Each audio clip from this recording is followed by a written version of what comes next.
রাসূলুল্লাহ সাল্লাল্লাহু আলাইহি সাল্লাম বলেন, ইন্নাল আবদা ইযা কানা আলা তরিকাতিন হাসানাতিন মিনাল ইবাদাহ, বান্দা যখন কোনো একটা সুন্দর ইবাদতের পদ্ধতি গ্রহণ করে, ওই যে বললাম কেউ নিয়ত করছে ডেলি কোরআন তেলাওয়াত করবে, তো অসুস্থ হয়ে গেছে একদিন আর তেলাওয়াত করতে পারতেছে না, আল্লাহ ফেরেশতাদেরকে বলেন, ও ফেরেশতারা উক্তুব বিমিসলি আমালিহি ইদা কানা তলিকা, সে সুস্থ থাকলে ইবাদত করত, আজকে আমার বান্দা অসুস্থতার কারণে ইবাদতটা করতে পারতেছে না, বাকি আমি আল্লাহ তো সওয়াবে কম দিতে পারি না, আমার বান্দা ইবাদত করত কিন্তু অসুস্থতার কারণে করতে পারতেছে না, তোমরা সওয়াব লেখা বন্ধ করবা না, সওয়াব লিখতে থাকো, সওয়াব কি করতে থাকো, লিখতে থাকো।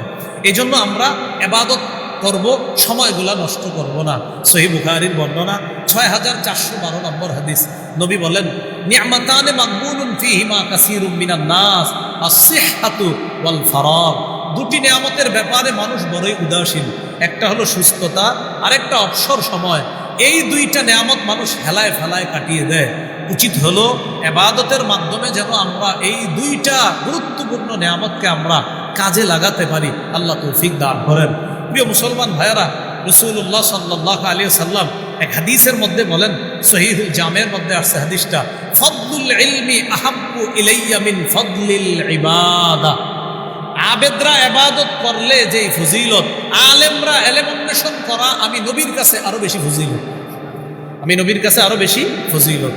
এই হলো মোটামুটি ভাবে ইবাদতের বিষয়ে আমরা কিছু বিষয় জানতে পারলাম। এখন দেখেন, প্রথম দুইটা কথা আবার স্মরণ করে দিই। আল্লাহ বানাইছে আমাদেরকে ইবাদতের জন্য, কতদিন? মৃত্যু পর্যন্ত। এখান থেকে আমরা আলোচনা শুরু করেছিলাম, জীবন আর মৃত্যুর মাঝখানের সময়টা আমাদের হায়াত, এই হায়াতটাকে মূল্যায়ন করা, ইবাদতের মাধ্যমে সাজানোর চেষ্টা করা। রাসূলুল্লাহ সাল্লাল্লাহু আলাইহি সাল্লাম বলেন, ইগতানিম খামসান ক্বাবলা খামসিন, 5টি জিনিসের পূর্বে 5টি জিনিস মূল্যায়ন করো। বলেন কয় জিনিস মূল্যায়ন করা? 5।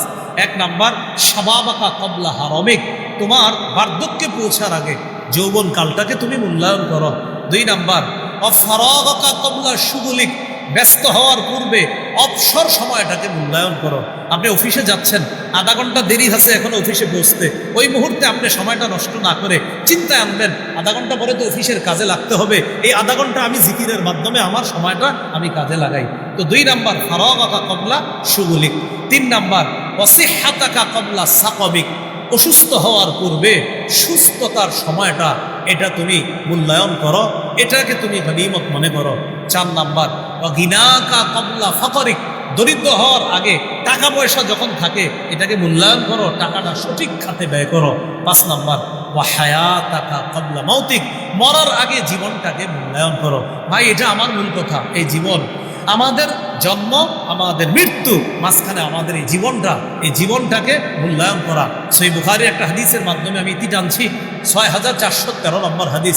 এই হাদিসে নবীজি বলেছেন, আল্লাহুম্মা লা আইশা ইল্লা আইশুল আখিরাহ, আল্লাহ আখিরাতের জীবন তো প্রকৃত জীবন, ফাসলিহিল আনসার ওয়াল মুহাজিরা, মুহাজির আনসার তাদেরকে আপনি সংশোধন করে দেন।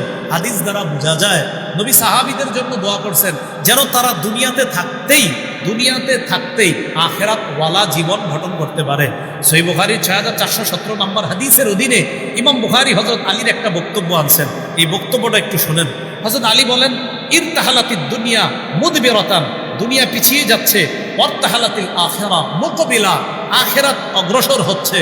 হে পৃথিবীর মানুষ শোনো, লিকুল্লি ওয়াহিদাতিন মিনহুমা বানুনা, দুনিয়া আখিরাত উভয়ের সন্তান আছে, দুনিয়ারও সন্তান আছে, আখিরাতেরও সন্তান আছে। ফাকুনু মিন আবনাইল আখিরা, তোমরা আখিরাতের সন্তান হও, মানে দিনদার হও। ওয়ালা তাকুনু মিন আবনাইদ দুনিয়া, তোমরা দুনিয়ার সন্তান হও না, মানে দুনিয়াদার হও না। হযরত আলী বলেন, দুনিয়া পিছিয়ে যাচ্ছে, আখিরাত অগ্রসর হচ্ছে, দুনিয়ারও সন্তান আছে, আখিরাতেরও সন্তান আছে। দুনিয়ার সন্তান কারা? যারা দুনিয়াদার, যারা আখিরাত ভুলে যায়। আখিরাতের সন্তান কারা? যারা দুনিয়াতে থাইকাও আখিরাতকে স্মরণ রাখে, তারা আখিরাতের সন্তান, তারা হলো দিনদার।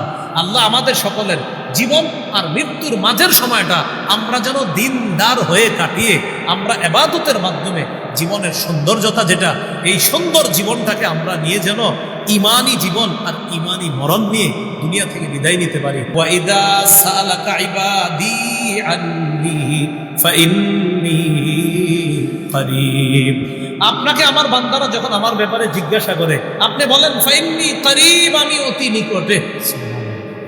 তাহলে রবকে যদি আমরা আস্তে আস্তেও ডাকি সমস্যা নাই, আমরা যদি আল্লাহকে ডাকি, মাঝে মাঝে তো দোয়া করি আমরা জোরে জোরে, আস্তে আস্তেও যদি দোয়া করি, বিশেষ করে ইনফিরাদি স্পেশাল যে দোয়াগুলো আমরা একা একা করি, আপনি আস্তে আস্তে দোয়া করেন। সুফিয়ান সাউরি বলেন, আস্তে দোয়া কাকে বলে? পাশের ব্যক্তি যেন দেখলে মনে হয় উনি ফিস ফিস করে কি বলে, বলি না আমরা ফিস ফিস করে। তো সুফিয়ান সাউরি রহমতুল্লাহ আলাইহি বলেন, পাশের ব্যক্তি যেন মনে করে উনি ফিস ফিস করে কি যেন বলছে, রবকে তিনি কি যেন বলছে ফিস ফিস করে। এটা হলো আস্তে আস্তে আল্লাহকে বলা। তাহলে আমরা আল্লাহর কাছে দোয়া করব, বলেন ইনশাআল্লাহ। তাহলে দোয়া করা মৌখিক ইবাদত, বলি সবাই দোয়া করা মৌখিক। রাসূলুল্লাহ সাল্লাল্লাহু আলাইহি সাল্লাম বলেন, আদ-দুআউ হুয়াল ইবাদা, দোয়াটাই ইবাদত, দোয়া করাটাই এটা একটা ইবাদত। আল্লাহ আমাদের সকলকে ইবাদত, এই মৌখিক ইবাদতটা যেন আমরা বেশি বেশি করতে পারি, আল্লাহ তৌফিক দান করেন। তাহলে লা ইলাহা ইল্লাল্লাহ গেল, তিলাওয়াতুল কোরআন গেল, দোয়া গেল। এবার আরেকটা বলেন, জিকির করা। কি করা? জিকির, এটাও মৌখিক ইবাদত। জিকির করা কি ইবাদত? মৌখিক ইবাদত। সূরা আরাফের 205 নম্বর আয়াতে আল্লাহ বলেন, ওয়াযকুর রাব্বাকা ফী নাফসিকা তাদাররুআন ওয়া খীফাতান ওয়া দুনাল জাহরি মিনাল কওলি বিল গুদুওয়ি ওয়াল আসাল ওয়া লা তাকুন মিনাল গাফিলিন। ওয়াযকুর রাব্বাক, তুমি তোমার রবকে স্মরণ করো, ফী নাফসিক, মনে মনে, তাদাররুআ, বিনীতভাবে, ওয়া খীফা, ভয়ভীতি নিয়ে, ওয়া দুনাল জাহরি মিনাল কওল, অনুচ্চ সুরে, বিল গুদুওয়ি ওয়াল আসাল, সকাল সন্ধ্যায় তুমি তোমার রবকে ডাকো মনে মনে, জিকির করো মনে মনে, তাদাররুআ, বিনীতভাবে, খীফা, ভয় ভীতি নিয়ে, দুনাল জাহরি মিনাল কওল, অনুচ্চ সুরে। মাঝে মাঝে আমরা ইনফিরাদি যে জিকিরগুলা করি, মসজিদ থেকে সব মুসল্লি বের হয়ে গেছে, কোনায় বৈশা বৈশা আস্তে আস্তে একটু জিকির করেন। এই জিকিরের জিকির মজা শুধু নিজেই বুঝবেন, কাউকে বুঝাইতে পারবেন, এরকম মজা। এটা একদিন কইরা দেখেন, আপনি তো করবেন না, হ্যাঁ? আর আমরা কইলে যেতে করবেন না মনে হয়, সবাই বলেন হ্যাঁ, একদিন কইরা দেখবেন, আসলে মজা পাবেন। মজা না পাইলে টাকা ফেরত, আসলে মজা পাবেন। হ্যাঁ, আপনি এইভাবে ইনফিরাদি জিকির করেন, একটু আস্তে আস্তে একা একা, বৈশাখ কেউ নাই আশেপাশে, নাতিশীতোষ্ণ একটা আবহাওয়া আছে, হালকা হালকা নিবু নিবু লাইট জ্বলতেছে, একটু ঘরের মধ্যেও যদি হয় একটু জিকির করেন, এই মজা এটা আপনি নিজেই পাবেন ইনশাআল্লাহ তাআলা। তাহলে জিকির করা এটা মৌখিক ইবাদত। আল্লাহ আমাদেরকে ইবাদত করার তৌফিক দান করেন। 3 নাম্বার, শারীরিক ইবাদত, দৈহিক ইবাদত। নামাজ পড়া শারীরিক ইবাদত। কি করা? নামাজ পড়া, এটা একটা শারীরিক ইবাদত। এই ইবাদতগুলো আমরা করব। রোজা রাখা শারীরিক ইবাদত। আল্লাহ পাক রব্বুল আলামিন সূরা হজের মধ্যে বলেন, ইয়া আইয়ুহাল্লাযীনা আমানু রুকউ, হে ঈমানদারগণ তোমরা রুকু করো, ওয়াসজুদু, সিজদা করো। এগুলা হলো শারীরিক ইবাদত, নামাজ পড়া। রাসূলুল্লাহ সাল্লাল্লাহু আলাইহি সাল্লাম বলেন, আরাআইতুম লাউ আন্না নাহরান বিবাবি আহাদিকুম ইয়াগতাসিলু ফীহি কুল্লা ইয়াওমিন 5 মাররাত হাল ইয়াবকা মিন দারানিহি শাইউন? ক্বালু লা ইয়াবকা মিন দারানিহি শাইউন ইয়া রাসূলুল্লাহ। নবী বললেন, তোমাদের কারো বাসার সামনে একটা পুকুর আছে, ওই পুকুরে এক ব্যক্তি দৈনিক 5 বার গোসল করে, বলো তো তোমরা তার শরীরে কি কোনো ময়লা অবশিষ্ট থাকবে? সাহাবায়ে কেরাম বললেন, না। নবী বললেন, ফাযালিকা মিসলুস সালাওয়াতিল খামসি ইয়ামহুল্লাহু বিহিন্নাল খাতায়া। 5 ওয়াক্ত নামাজ যদি কেউ পড়ে, 5 বার গোসল করলে যেমন ময়লা থাকে না, 5 ওয়াক্ত নামাজ পড়লে তার গুনাহগুলো ধুয়ে মুছে আল্লাহ সাফ করে। এটা শারীরিক ইবাদত। 4 নাম্বার, আর্থিক ইবাদত, মানে সম্পদের ইবাদত। এটা হলো যাকাত করা, সদকা দেওয়া, যাকাত দেওয়া। রাসূলুল্লাহ সাল্লাল্লাহু আলাইহি সাল্লাম বলেন, মান আতাহুল্লাহু মালান ফালাম ইউআদ্দি যাকাতা। যাকে আল্লাহ সম্পদ দিছে যাকাত দেয় না, যাকে আল্লাহ সম্পদ দিছে কিন্তু সে যদি যাকাত না দেয়, মুসিলা লাহু ইয়াউমাল কিয়ামাতি শুজাআন আকরা, কিয়ামতের ময়দানে 20 ধর সাপ, এই 20 ধর সাপে রূপান্তরিত হবে তার যাকাত না দেওয়া সম্পদগুলা। হওয়ার পর এইভাবে আপনার সামনে ফানাদারে বলবে, আনা কানজুকা আনা মালুকা, আমি তোমার সঞ্চিত সম্পদ, আমি তোমার সেই মাল, যে মাল তুমি যাকাত হিসাবে দেওয়ার কথা ছিল দাও নাই। 1 লাখ টাকা যাকাত আছে, 30,000 টাকা যাকাত দিয়া ছবি কিছু তুইলা ফেসবুকে দিয়ে পরের দিন লেখছে, গরিব অসহায়দেরকে যাকাতের টাকাটা দিয়ে খুব ভালো লাগছে, আলহামদুলিল্লাহ। দিছে কত? 30,000। বাকি রইল কত? বলেন, সাপ বাকি রয়েছে। বলেন সাপ, সবাই বলেন 70,000 সাপ। কি বাকি রয়েছে? ওই যে ফেসবুকে লেখছে আলহামদুলিল্লাহ খুব ভালো লাগছে অসহায়দেরকে সহযোগিতা করে, কত 30,000 টাকার লুঙ্গি শাড়ি দিছে, 70,000 যে বাকি রয়েছে আপনি বলবেন জি, কমেন্টে লিখে দিবেন যদি জানেন জি বাকি সাপটাকে দিবেন। যদি সাপ কি বলবেন যেটা দেন না এটা সাপ হবে, আপনারা কামড়াবে। আল্লাহ আমাদেরকে হেফাজত করে। তাহলে আর্থিক ইবাদত যাকাত দেওয়া, আবার সদকা করা। আপনি চুপে চুপে কোনো অসহায় বিধবা নারীর খোঁজ খবর নিতে পারেন, আর্থিক ইবাদত। কোনো এতিম মিসকিনের সহযোগিতা করতে পারেন অর্থ দিয়ে, এটা আর্থিক ইবাদত। সহিহ বুখারীর 5353, 5353 কত হয়? 5353।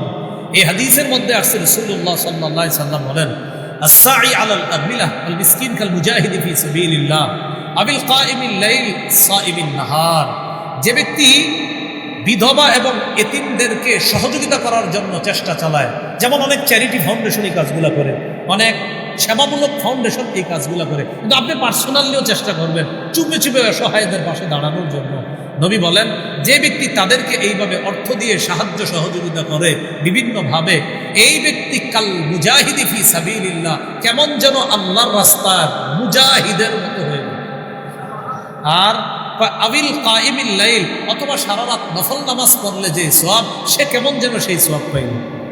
আর আবিস সাইমিন নাহার, সারাদিন নফল রোজা রাখার যেই আমল, যেই ফজিলত, সে এইভাবে অর্থনৈতিক সহযোগিতা করার কারণে আল্লাহ তাকে সেই ফজিলত দান। 5 নম্বর, আর্থিক এবং শারীরিক ইবাদত, এটা হলো হজ। আর্থিক এবং শারীরিক ইবাদত, এটা হলো কি? হজ। এই যে হজে যাবে, ইবনে মাজার বর্ণনা, রাসূলুল্লাহ সাল্লাল্লাহু আলাইহি সাল্লাম বলেন, আল হুজ্জাজ আল উম্মার ওয়াফদুল্লাহ ইন দাউহু আজাবাহুম। রাসূলুল্লাহ সাল্লাল্লাহু আলাইহি সাল্লাম বলেন, হাজী সাহেবগণ আর উমরা আদায়কারী যারা, তারা হলো আল্লাহর প্রতিনিধি। ইন দাউহু, তারা যখন আল্লাহকে ডাকে, আজাবাহুম, আল্লাহ তাদের ডাকে সাড়া দেন। হাজী সাহেবরা, উমরাকারীরা আল্লাহকে ডাকলে আল্লাহ তাদের ডাকে কি করেন? সাড়া দেন। সহিহ বুখারীর 1521 নম্বর হাদিসের বর্ণনা, মান হাজ্জা লিল্লাহ ফালাম ইয়ারফুস ওয়ালাম ইয়াফসুক রাজাআ কায়াউমিন ওয়ালাদাতহু উম্মুহু। রাসূলুল্লাহ সাল্লাল্লাহু আলাইহি সাল্লাম বলেন, যে আল্লাহর জন্য হজ করল, সে যদি কোনো অশ্লীলকৃত কার্যকলাপ না করে, অশ্লীল কথা না বলে, অশ্লীল কাজ না করে, সে হজ থেকে এমনভাবে ফিরে আসবে যেন তার মা তাকে আজকে জন্ম দিয়েছে। সহিহ বুখারীর 1519 নম্বর হাদিস।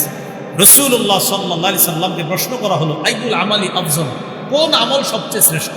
নবী বললেন, ঈমানুন বিল্লাহ ওয়া রাসূলি, আল্লাহর প্রতি বিশ্বাস স্থাপন করা, রাসূলের প্রতি বিশ্বাস স্থাপন করা। কিলা সুম্মা মাজা, প্রশ্ন করা হলো, এরপর সবচেয়ে শ্রেষ্ঠ ইবাদত কোনটা? নবী বললেন, জিহাদুন ফি সাবিলিল্লাহ, আল্লাহর রাস্তায় জিহাদ করা। কিলা সুম্মা মাজা, এরপর সবচেয়ে শ্রেষ্ঠ ইবাদত কোনটা? নবী বললেন, হাজ্জুন মাবরুর, যেই হজ আল্লাহ কবুল করেন, ওই হজটা হলো এরপর শ্রেষ্ঠ ইবাদত। ওই হজটা কি? শ্রেষ্ঠ ইবাদত। এই জন্য বুখারীর আরেক বর্ণনা আসছে, 1773 নম্বর হাদিসের বর্ণনা। নবী বলেন, আল হাজ্জুল মাবরুর লাইসা লাহু জাযাউন ইল্লা জান্নাহ, হজ্জে মাবরুরের পুরস্কার শুধুমাত্র জান্নাত। হজ্জে মাবরুরের পুরস্কার এটাই যে সে জান্নাত পেয়ে যাবে। এই হলো আর্থিক আর শারীরিক ইবাদত। দেখি এবার একটু মন দিয়ে শোনেন, বলেন তো উপকারিতা লাভের দিক থেকে ইবাদত কয় প্রকার? 2 প্রকার। আরেকটা অন্যের মাধ্যমে উপকার হওয়া। আচ্ছা বলেন তো, মৌলিকভাবে দাসত্বের বিবেচনা ইবাদত কয় প্রকার? 2 প্রকার। একটা সাধারণ দাসত্ব আর একটা বিশেষ দাসত্ব। উপকারিতা লাভের দিক থেকে ইবাদত কয় প্রকার? 2 প্রকার। একটা নিজে ইবাদত করে উপকৃত হওয়া, আর একটা হলো অন্যের সাহায্যে ইবাদত করে উপকৃত হওয়া। এবার আসি মূল কথায়, সেটা হলো মাধ্যম হিসাবে ইবাদত কয় প্রকার? 5 প্রকার। 1 নম্বর আত্মিক ইবাদত, 2 নম্বর মৌখিক ইবাদত, 3 নম্বর দৈহিক বা শারীরিক ইবাদত, 4 নম্বর আর্থিক ইবাদত, 5 নম্বর আর্থিক এবং শারীরিক ইবাদত। এবার আসুন, হাদিসের মধ্যে ইবাদত কিভাবে পাওয়া যায়? হাদিসের মধ্যে ইবাদত শব্দটা তিরমিজির বর্ণনা 2201 নম্বর হাদিসে আসছে, রাসূলুল্লাহ সাল্লাল্লাহু আলাইহি সাল্লাম বলেন, আল ইবাদাতু ফিল হারজি কা হিজরাতিন ইলাইয়া। ফিতনা ফাসাদের জামানায়, কলহ বিপর্যয়ের সময় কোন ব্যক্তি ইবাদত করা, আমি নবীর কাছে হিজরত করার সমপরিমাণ সওয়াব। কলহ বিপর্যয়ের সময় কেউ যদি ইবাদত করে, সে আমার কাছে হিজরত করার মতো কেমন যেন সওয়াব পাবে, এরকম। মুসনাদে আহমদের একটা হাদিস শুনেন, খুব মন দিয়ে হাদিসটা শুনবো। 6895 নম্বর হাদিস। এই হাদিসের বর্ণনাকারী আব্দুল্লাহ ইবনে আমর ইবনুল আস রাদিয়াল্লাহু তাআলা, নবীজি বলেন, ইন্নাল আবদা ইযা কানা আলা তরিকাতিন হাসানাতিন মিনাল ইবাদাহ, কোন বান্দা যখন একটা ইবাদতের সুন্দর পদ্ধতি অবলম্বন করে, যেমন আজকে আপনারা অনেকে নিয়ত করছেন যে আমি কালকে থেকে ডেইলি 2 পৃষ্ঠা কোরআন তেলাওয়াত করব, হয়তো কেউ নিয়ত করে ফেলছেন, কথার কথা। সুম্মা মারিদ, আপনি তেলাওয়াত যেই টাইমে করতেন, হঠাৎ একদিন অসুস্থ হয়ে গেছেন, কিন্তু এই তেলাওয়াতটা আর করতে পারতেছেন না অসুস্থতার কারণে। কিলা লিল মালাকিল মুআক্কালি বিহি, আপনার আমলনামা যে ফেরেশতা লেখে, সওয়াব লেখে, ওই ফেরেশতাকে আল্লাহর পক্ষ থেকে বলা হবে, উকতুব বিমিসলি আমালিহি ইদা কানা তালিকা, আমার বান্দা সুস্থ থাইকা, ইন্না লিল্লাহি ওয়া ইন্না ইলাইহি রাজিউন। কোনো কাজ হইল?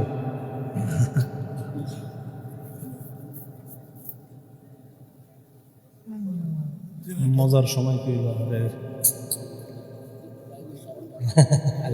আল্লাহর ফায়সালা।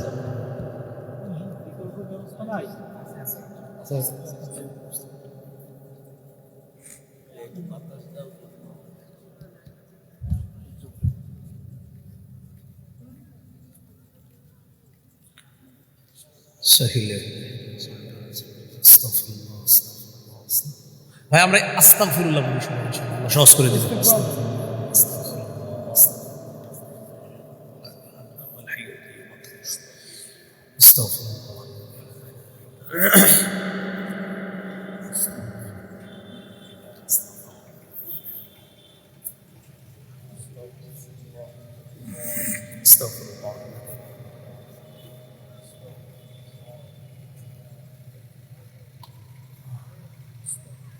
ভাই শেষে কিছু গুরুত্বপূর্ণ কথা আছে, একটু বসি আমরা কিছু কেন, ইনশাল্লাহ ইনশাল্লাহ আর সামান্য সময় হবে ইনশাল্লাহ।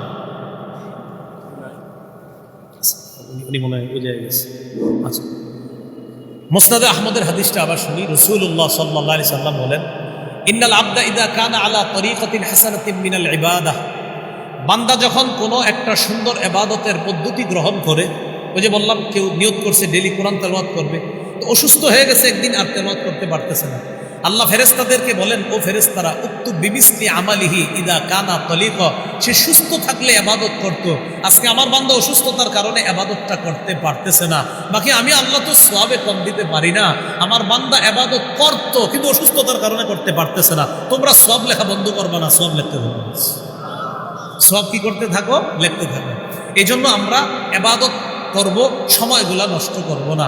সহিহ বুখারীর বর্ণনা 6412 নম্বর হাদিস, নবী বলেন, নি'মাতানে মাগবুনুন ফীহিমা কাসীরুম মিনান নাস, আস-সিহহাতু ওয়াল ফারাগ, দুটি নিয়ামতের ব্যাপারে মানুষ বড়ই উদাসীন, একটা হলো সুস্থতা, আরেকটা অবসর সময়। এই দুইটা নিয়ামত মানুষ হেলায় ফেলায় কাটিয়ে দেয়। উচিত হলো ইবাদতের মাধ্যমে যেন আমরা এই দুইটা গুরুত্বপূর্ণ নিয়ামতকে আমরা কাজে লাগাতে পারি। আল্লাহ তৌফিক দান করেন। প্রিয় মুসলমান ভাইয়েরা, রাসূলুল্লাহ সাল্লাল্লাহু আলাইহি সাল্লাম এক হাদিসের মধ্যে বলেন, সহিহুল জামের মধ্যে আছে হাদিসটা, ফদলুল ইলমি আহাব্বু ইলাইয়া মিন ফদলিল ইবাদা, আবেদরা ইবাদত করলে যেই ফজিলত, আলেমরা ইলম অন্বেষণ করা আমি নবীর কাছে আরো বেশি ফজিলত, আমি নবীর কাছে আরো বেশি ফজিলত। এই হলো মোটামুটি ভাবে ইবাদতের বিষয়ে আমরা কিছু বিষয় জানতে পারলাম। এখন দেখেন, প্রথম দুইটা কথা আবার স্মরণ করায় দিই। আল্লাহ বানাইছে আমাদেরকে ইবাদতের জন্য, কতদিন? মৃত্যু পর্যন্ত। এখান থেকে আমরা আলোচনা শুরু করেছিলাম, জীবন আর মৃত্যুর মাঝখানের সময়টা আমাদের হায়াত, এই হায়াতটাকে মূল্যায়ন করা, ইবাদতের মাধ্যমে সাজানোর চেষ্টা করা। রাসূলুল্লাহ সাল্লাল্লাহু আলাইহি সাল্লাম বলেন, ইগতানিম খামসান ক্বাবলা খামসিন, 5টি জিনিসের পূর্বে 5টি জিনিস মূল্যায়ন করো। বলেন কয় জিনিস মূল্যায়ন করা? 5। 1 নাম্বার, শাবাবাকা ক্বাবলা হারামিক, তোমার বার্ধক্যে পৌঁছার আগে যৌবন কালটাকে তুমি মূল্যায়ন করো। 2 নাম্বার, অফারাগাকা ক্বাবলা শুগুলিক, ব্যস্ত হওয়ার পূর্বে অবসর সময়টাকে মূল্যায়ন করো। আপনি অফিসে যাচ্ছেন, আধা ঘন্টা দেরি আছে এখন অফিসে পৌঁছতে, ওই মুহূর্তে আপনি সময়টা নষ্ট না করে চিন্তায় আনবেন, আধা ঘন্টা পরে তো অফিসের কাজে লাগতে হবে, এই আধা ঘন্টা আমি জিকিরের মাধ্যমে আমার সময়টা আমি কাজে লাগাই। তো 2 নাম্বার, ফারাগাকা ক্বাবলা শুগুলিক। 3 নাম্বার, ওয়াসিহহাতাকা ক্বাবলা সাকাবিক, অসুস্থ হওয়ার পূর্বে সুস্থতার সময়টা এটা তুমি মূল্যায়ন করো, এটাকে তুমি গনিমত মনে করো। 4 নাম্বার, গিনাকা ক্বাবলা ফাকরিক, দরিদ্র হওয়ার আগে টাকা পয়সা যখন থাকে এটাকে মূল্যায়ন করো, টাকাটা সঠিক খাতে ব্যয় করো। 5 নাম্বার, ওয়া হায়াতাকা ক্বাবলা মাউতিক, মরার আগে জীবনটাকে মূল্যায়ন করো। ভাই এটা আমার মূল কথা, এই জীবন আমাদের জন্ম, আমাদের মৃত্যু, মাঝখানে আমাদের এই জীবনটাকে মূল্যায়ন করা। সহিহ বুখারীর একটা হাদিসের মাধ্যমে আমি ইতি জানছি, 6413 নম্বর হাদিস। এই হাদিসে নবীজি বলেছেন, আল্লাহুম্মা লা আইশা ইল্লা আইশুল আখিরা, আল্লাহ আখিরাতের জীবন তো প্রকৃত জীবন। ফাসলিহিল আনসার ওয়াল মুহাজিরা, মুহাজির আনসার তাদেরকে আপনি সংশোধন করে দেন। হাদিস দ্বারা বোঝা যায় নবী সাহাবীদের জন্য দোয়া করছেন যেন তারা দুনিয়াতে থাকতেই আখিরাত ওয়ালা জীবন গঠন করতে পারে। সহিহ বুখারীর 6417 নম্বর হাদিসের অধীনে ইমাম বুখারী হযরত আলীর একটা বক্তব্য আনছেন। এই বক্তব্যটা একটু শোনেন। হযরত আলী বলেন, ইরতাহালাতিদ দুনিয়া মুদবিরাতান, দুনিয়া পিছিয়ে যাচ্ছে, ওয়ারতাহালাতিল আখিরা মুকবিলা, আখিরাত অগ্রসর হচ্ছে। হে পৃথিবীর মানুষ শোনো, লিকুল্লি ওয়াহিদাতিন মিনহুমা বানুনা, দুনিয়া আখিরাত উভয়ের সন্তান আছে, দুনিয়ারও সন্তান আছে, আখিরাতেরও সন্তান আছে। ফাকুনু মিন আবনাইল আখিরা, তোমরা আখিরাতের সন্তান হও, মানে দিনদার হও। ওয়ালা তাকুনু মিন আবনাইদ দুনিয়া, তোমরা দুনিয়ার সন্তান হও না, মানে দুনিয়াদার হও না। হযরত আলী বলেন, দুনিয়া পিছিয়ে যাচ্ছে, আখিরাত অগ্রসর হচ্ছে, দুনিয়ারও সন্তান আছে, আখিরাতেরও সন্তান আছে। দুনিয়ার সন্তান কারা? যারা দুনিয়াদার, যারা আখিরাত ভুলে যায়। আখিরাতের সন্তান কারা? যারা দুনিয়াতে থাইকাও আখিরাতকে স্মরণ রাখে, তারা আখিরাতের সন্তান, তারা হলো দিনদার।